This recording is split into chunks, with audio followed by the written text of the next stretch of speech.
The advice given on sex and other human activities is for entertainment purposes only. If you've got a question for us, send us an email at cavecomedyradio@gmail.com.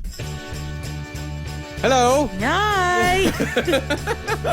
Not sure how to start this, so it's just hello. Yeah, well, I mean, that is a way to start a conversation.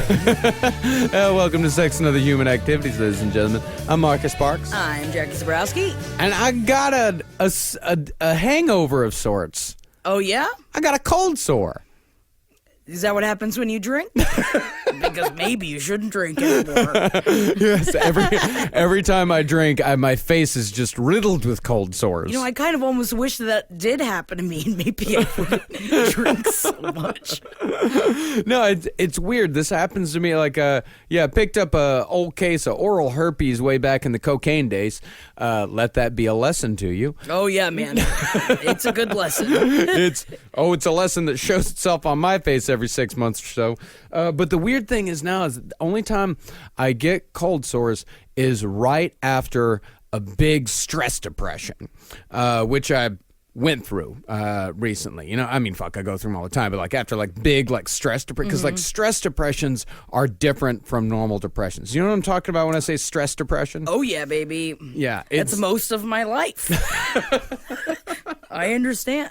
Yeah, and it's hard to really pinpoint the chicken and the egg type of thing here. It's does the stress cause the depression? Does the depression cause stress, or is it just a little bit of both? I think it's a little bit of both. I think it just depends on what that specific situation is. Mm-hmm. Because there are a lot of times, usually I feel my stress creates the depression. Yeah. Because I'm constantly stressed. But that's my life, baby. But I don't get cold sores because of it. Yeah. I do drink way too much, so I have the normal hangovers. Well, that's the weird thing is that the cold sores never come about while I'm in the middle of it. They always come out when I'm happy. After I've kind of resolved things and figured shit out and gotten to a good place, that's when it just kind of pops up oh, no, you don't. You thought you were happy, but you're not anymore. The weird thing is that this is, I think, the first time that I've been yeah, all right, whatever, who gives a shit, who cares? Because that's one of the things that I've been working on a lot lately is accepting shit. Not worrying a lot about things, not getting frustrated with things. And I think that's more what it is than anything, is frustration. I have a real hard time with frustration. Real bad problem getting frustrated with shit. And that in the past, when I've kind of gone through the thing and had a time of relaxation, then it pops up. I'm like, fuck, oh, all right. Another thing, and then it kind of starts the cycle anew. But this time, it's nope, all right. Well, just fucking get some of that Abreva and just pop some of that white shit on my face every 10 minutes and whatever.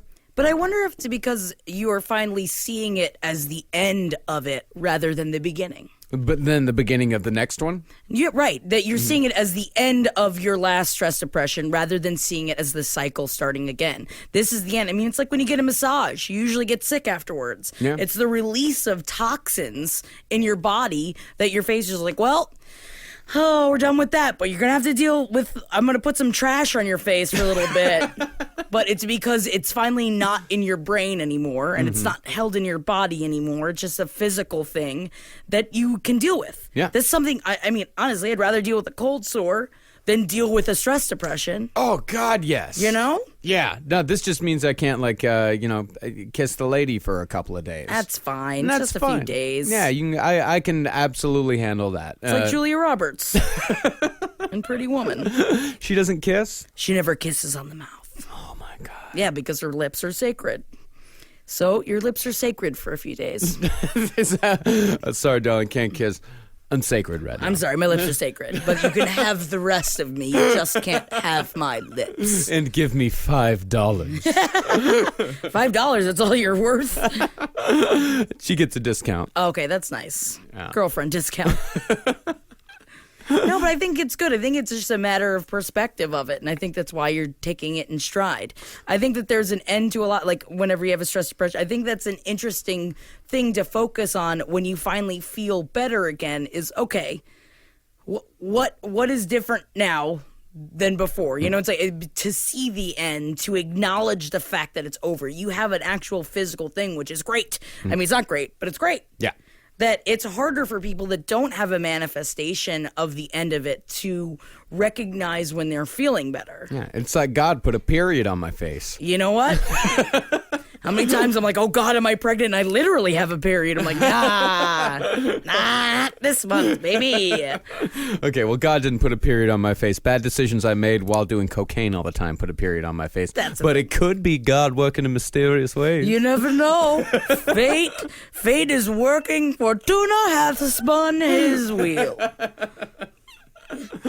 Yeah, I mean, it's all a part of all the shit that I'm been talking about for the last few weeks. It is looking not at why things go bad, but what's going on when things are going good. What am I doing right when things are going good, and what gets me into those stressful moments, and which the stress turns into anxiety, turns into depression. And that's what I'm looking at right now, is like not letting the frustration build up inside of me, whether it be professionally or personally or anything like that. And a lot of it has to do with just talking about the shit that's bothering you and not being nice all the time. Because that's one of the problems that I've had, is just not, and just being like, well, you just you have to be a good person and not complain, and not air your grievances. You just got to figure it out. You can figure it out. You're a smart guy. You can figure this shit out, and just deal with it. But there's a big difference between just complaining all the time, and actually voicing when you're bothered by something, when you've got a problem, because those little things turn into big things. And that's kind of the hard thing of being in any sort of relationship, is wondering like, okay, what is some petty bullshit that I'm just complaining about, and what is an actual thing that we need to talk about to keep this relationship from fucking exploding. Honestly, it's like, I mean, every relationship you have, and honestly, or just your body, it's a pressure cooker. Yeah. Even a pressure cooker has a thing on top that because it's got to release some steam, or the fucking thing's going to explode. And that there are certain times that you have to realize the good steam to let out to make your meat tender. You know what I mean? Yeah, I know what you mean. But what is the good steam? I think it depends. I mean, I use humor. And there's a lot of times that, I mean, and I'm not talking about just like regular communication, but it makes me think of at work. I'm a customer service person. So I constantly, like, people say to me all the time, you're always so happy. How do you do it? Obviously, because I'm pretending like I'm someone else. So it's your job. It's my job. I make tips. That's what I do. But then I was thinking about this today, because there's this one customer that comes in probably once or twice a week. He's an older man who is like a spitfire, who gives shit to everybody. Oh, yeah. But he likes me, and he calls me the mean lady. But when he's there, I can say whatever. I make fun of him. I say, but joke-wise, I'm like, I roast him. Yeah. And it makes me feel better. And I've told him that before, and he's like, oh, I know. It's like, why do you think I call you the mean lady? Because I like to poke at you, because you got to get it out sometimes. And he's right. Wow, he does know you. It's very weird. This is a wizened old man. I know. And he was like, there was a long line, and he's just like, hey, you're taking too long. And I was like, well, if you leave, the line would be shorter. Like that kind of shit where I wouldn't say that to someone else, but that's my good steam. Yeah. When I'm in a professional setting like that, that's my good steam. Yeah. Actually, in a relationship-wise setting too, is that I have actually started like kind of using humor, like, yeah, giving you shit, but you know what? That also bothers me. Because it makes them listen to you a little bit more. If you're not just like, well, when you say that, because there are times you need to talk like that. There are times that do allow you to communicate in that vein. But sometimes I feel like your communication skills go further if you not only are having a good conversation about it, but if you're kind of joking while you do it. Yeah, sugar the pill a little bit. Yeah. And then it ends up into a more intense conversation overall. Because, humor is just, no, that's what my mom always said, sarcasm is veiled anger. Every time I was sarcastic to her. Just like, well, you want me to be bitchy right now? No, you don't want me to be bitchy. So, sarcasm is veiled anger. Well, I don't know about that. I use it. No, sometimes it's just a joke, but she doesn't understand that. Of course. I think one of the big things is not letting the frustration build, is just kind of saying what I mean and just being honest, because those little things, they can add up after a while. And that's one of the things that, turned me into a basket case. And that's what I'm trying to do, is just not be a basket case any longer. Let the steam out. I'm letting the steam, baby. I really hate the sound of a pressure cooker. It really bothers me. Well, let's get to our letters for today. What are we going to call this man? Cloven hoof. Ooh, he's like a goat. Like a devil. Says, hi, Jackie and Marcus. In the last year, I've started casually dating and hooking up after my depression ended an 8-year relationship. Prior to this, my sexual history was limited to 2 long-term relationships. Now, at 31 and far from perfect, years of therapy have put me in a relatively good place. Congratulations. Hell yeah. I've always pursued older women for their sexual experience and emotional maturity, but just over a month ago, I wanted to risk something more meaningless and matched with a 22-year-old college student.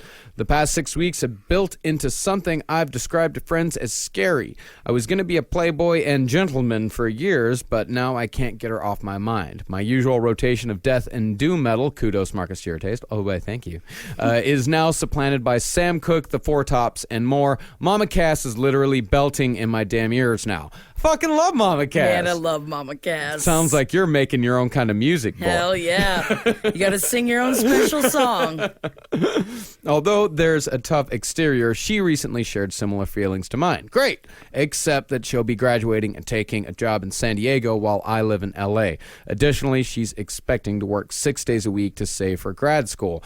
She's asked for space to think, something I've happily provided, but should I respectfully question her if she says no to continuing the relationship? I've said and believe that her long-term happiness is more important than my desires, but she's admitted to a history of running away. Her longest relationship was only 3 months, and I'm afraid she might create a similar excuse. It's obviously very early for a challenge like this, but friends have encouraged me to go for it as I've never had such good compatibility. I believe she's intellectually superior to me. Her maturity is beyond her years, and sex is equal parts kinky and emotional. I've genuinely just enjoyed every moment with her. Am I crazy, blind to something? What say ye, O wise sages?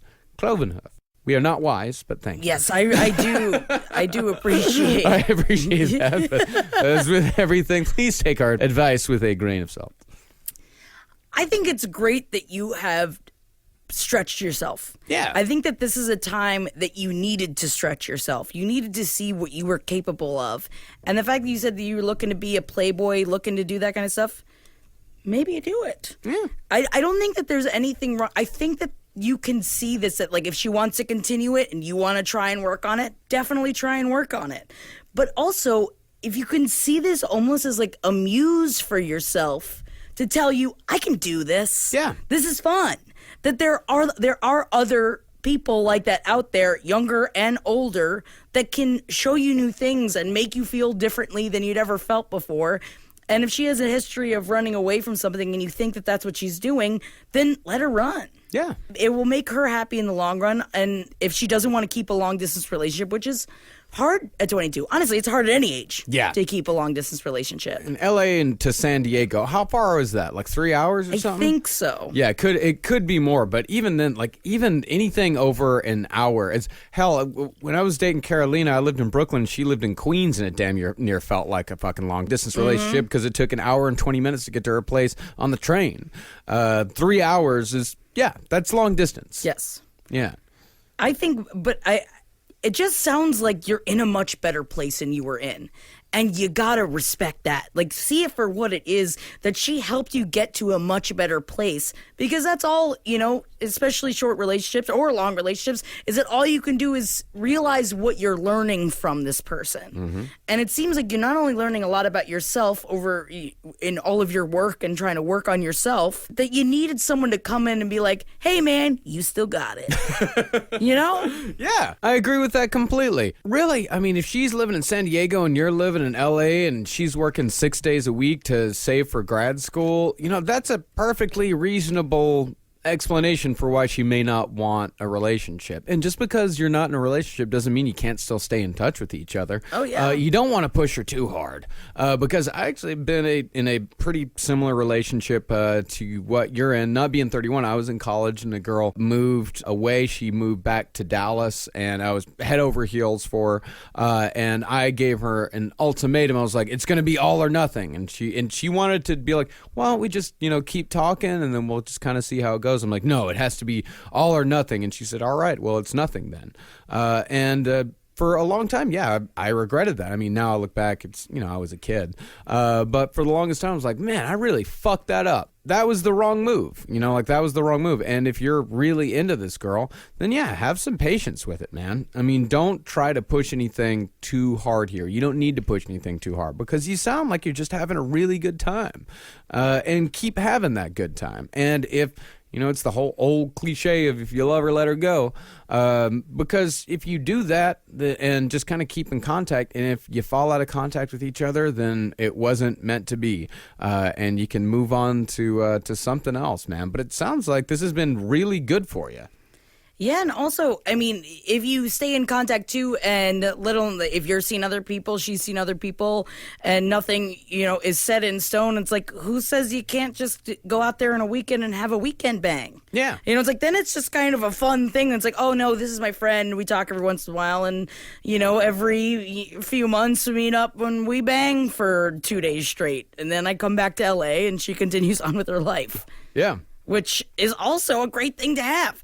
And it doesn't seem like you're in the perspective, which I feel like so many people, not only in their early 30s, but through most of their 20s and of all time, past college, it's like there's so many people that are so obsessed with getting married, so obsessed with, holding down the fort.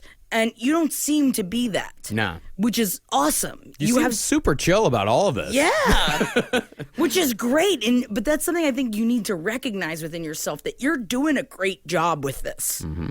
And no matter what happens, you're in a much better place than you were before. Yeah, man. I say you're doing this right. Just don't push it. Kind of keep it going. And, whatever happens will happen. But just let it unfold on its own. Yes. I think that's the best way to do it here, is just let it unfold on its own. You can tell her how you feel and everything like that, but also tell her it's like, hey, you're the barber here.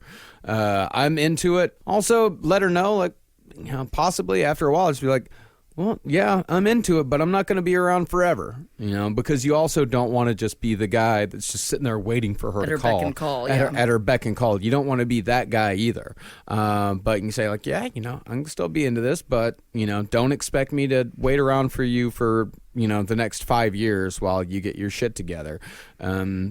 Just let it be known, let it unfold, but also don't get taken advantage of.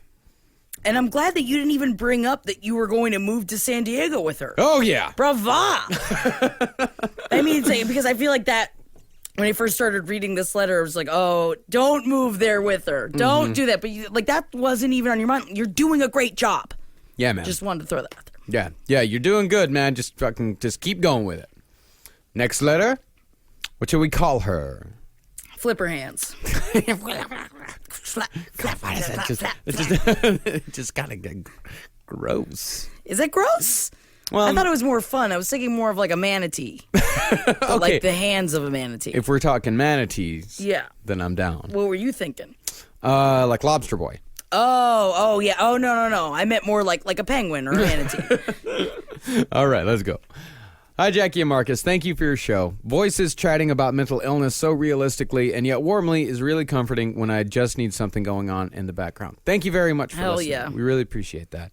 I've had anxiety since childhood, and after going, quote-unquote, underground, it recently resurfaced in an incredibly debilitating way.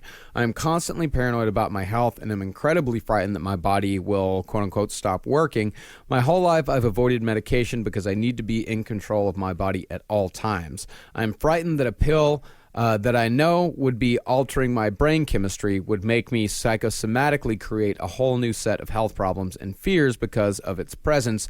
I made it worse by studying psychology and neuropharmacology extensively. I am all too aware it's not exact science, and at this point I just need to weigh the pros versus cons of what is my last hope. What if I'm not the same person? What if I'm worse? What if I never go back to the way I was before once I stop taking it? If you're currently on medication, how did you learn to let go and trust it? Most importantly, do you still feel like Marcus and Jackie? Meaning, do we still feel like ourselves? Yes. I actually think that medication allows me to be the person that I was meant to be. It allows me to get past all of the depression and the anxiety and the bullshit, and all of that stuff has shaped me into being the person that I am today. I wouldn't trade it for anything, because if I did not have the mental illness that I have, I would not be sitting here right now. I wouldn't be the person that mental illness shaped me into being. Having said that, though, having it under control is so much better. It allows me to move from a state of sheer survival into a state where I am able to thrive. Medication does not make you thrive. Medication is not a magic formula that will suddenly make you happy or not have anxiety or anything like that. It just helps you manage all of those things. So it helps me to become the person that I want to be. So that's part of it. There can be some medication that makes you not feel like yourself at all. I've been on that too. That means that's the wrong medication. Right. That means you need to get on something different. I think really it's like, what if I'm not the same person? You just got to ask yourself, what kind of person do you want to be? And what kind of person are you right now? Yeah. And I think that's including in like writing those things down and figuring that out of, for you, like what you are now, which is, yes, us at our basic form of what our brain decides for us to be. But what you want to be, if you create that for yourself, you have something to work towards. Yeah. And I did that 10 years ago.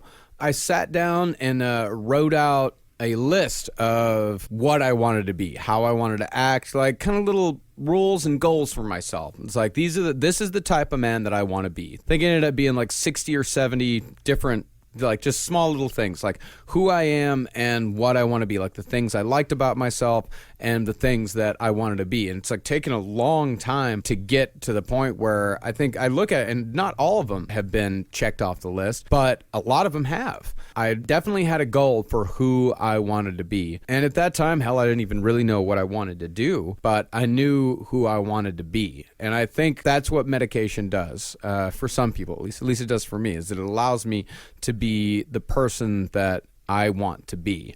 And what if I never go back to the way I was before once you stop taking it? I haven't heard of medication like permanently breaking a person. I've definitely heard of like acid doing that. Sure. Like someone taking like way too much acid, like psychedelic drugs. But that's like way too much acid. Oh, yeah, because it just opens up things in your brain that aren't open for a reason sometimes. And it's like, yeah, if you do it every once in a while, it opens it up, and that's awesome. You see all these things, but when it's permanently open, there's a reason why the door is closed. Yeah. The third eye should not be constantly open. But I know that's not what you're talking about. I haven't really heard of medication permanently changing a person. If they don't like who they are on that medication, I haven't heard of it changing a person completely. But also, you're worried about going back to the way that you used to be. But that's where you are right now, and you are unhappy with it. Mm-hmm. And that you're not that you're unhappy with it, but it's something that is not a stable life for you. So you shouldn't worry about getting back to the instability. You should concern yourself with moving forward rather than being like, oh, will I ever come back to the state? Because the state that you're in is not a state you want to be in. Yeah, but I do kind of get what they're saying. Is that sometimes if you try a lot of different medications, if you're having, I've got a close friend that's going through, at this point, about 1.5 years long depression, anxiety, bipolar, is going through it, and has just been going through medication after medication, and nothing has really worked all that well. It's made things a little better, but nothing has really worked all that well. I think you can lose yourself in it sometimes. I think if you're trying a bunch of different medications and nothing really seems right, I think you can sort of lose yourself and your sense of self and like what you want to be and who you want to be. But I think if you really focus on what you want to be, because it seems like the person that I'm talking about just doesn't necessarily know who they want to be, and what they want to do. I think if you're really looking to make your life better, I think you need to look at what you want to accomplish, what kind of person you really want to be at the end of the day. And if you don't know that, I mean, not a lot of us know what we want to do and what we want to be. Not a lot of us know. And when I say like what you want to be, I'm not talking about career. I guess it's more what type of person you want to be. Right. I mean, that was my biggest problem on fluoxetine for all those years, because I was so unhappy with what it did to my sex life and what it did that I didn't feel funny anymore. So that's how I had a speed addiction, because that was the only way I felt like I was funny again and I wanted to have sex again. And that's the opposite of what you're supposed to do. I was on the wrong medication. Yeah. And my therapist didn't know what to do. My psychiatrist was like, no, this is what you're supposed to be on, which was wrong. I should have dropped the psychiatrist, because I wanted to be the same person, but you can't be the same person in the same way. But you can achieve a stability where you're happy with your sense of self. I guess that's what I was trying to say. Yeah. That like trying to overcompensate in other ways because you think that it's going to change you forever. And all the other ways to overcompensate are so dumb and wrong. Yeah. You know, it's like what I did was dumb and stupid and I could have fucking killed myself, you know, because I was so unhappy with how I was changing. But then I realized that it was the beginning of a change for me completely, to identify that like, my sex life is something that I will not compromise when it comes to taking medication. And that's something you have to figure out what to take. You have to just keep trying, because that was something that I knew for me I would not compromise. Because that is a big part of my sense of self, and it's a big part of my confidence is my sex life. And that's something I needed to recognize, because I just didn't. I just covered it up. And that kind of self-exploration was something that I realized that I needed to take care of. Yeah. I mean, as far as learning to let go and trusting it, I mean, is it getting you on the path to where you want to go? You know, if it is, then let go and trust it. If it isn't, try something else. But remember that you got to give this stuff a chance. A lot of this stuff, it's not something that you just take and then you feel better the next day. You know, you got to let it build up in your system, but always know that the pill only gets you halfway there. The rest of it is up to you. And I hope this hasn't been too confusing. I'm sorry. I don't know if I went on a weird tangent. I knew what I wanted to say. I don't know if I went on a weird tangent either. It's very complicated. Mental health is an extremely complicated thing. And a lot of times, it's a very personal thing. And that's kind of the catch-22 of the show that we do every week here. Now, this stuff is very specific to every person. Like, there's no textbook here. Like you said, like, it's not an exact science. But the only thing that you know that you can do, that you will always have control over, is communicating with yourself. Yeah. And that's it. That is the one thing that, like, I think that you're so that you think about losing control, and that you have chemicals in your body that are affecting you. You have to focus on what you can control in the situation. In any experiment, in anything, there's always, you know, the what are they? The X's and the Y's Variables. and the variables. But the main thing with you is that what you can control is your self-communication, going to therapy, taking care of your sense of self, and that is something you will always have control over as long as you work on it. Yep. And if you start trying to find the things in your life that you can control, it will make everything else fall into place, because our brains, you can't, like, the chemistry is the chemistry. Yeah. I fucking wish I didn't have this. Yeah. There's a lot of people that wish they didn't have to deal with this, because there's people that don't have to deal with this, and you get jealous and you get upset about it. But there are things in our life that we can control, and that's what we have to focus on. I hope that helps. And that's all we got for today on Sex and Other Human Activities. If you got any comments or questions for us, cavecomedyradio@gmail.com is the email address. We'll talk to y'all next week. Make noise and be free, fucker. Hakuna motherfucker. For more shows like the one you just listened to, go to cavecomedyradio.com.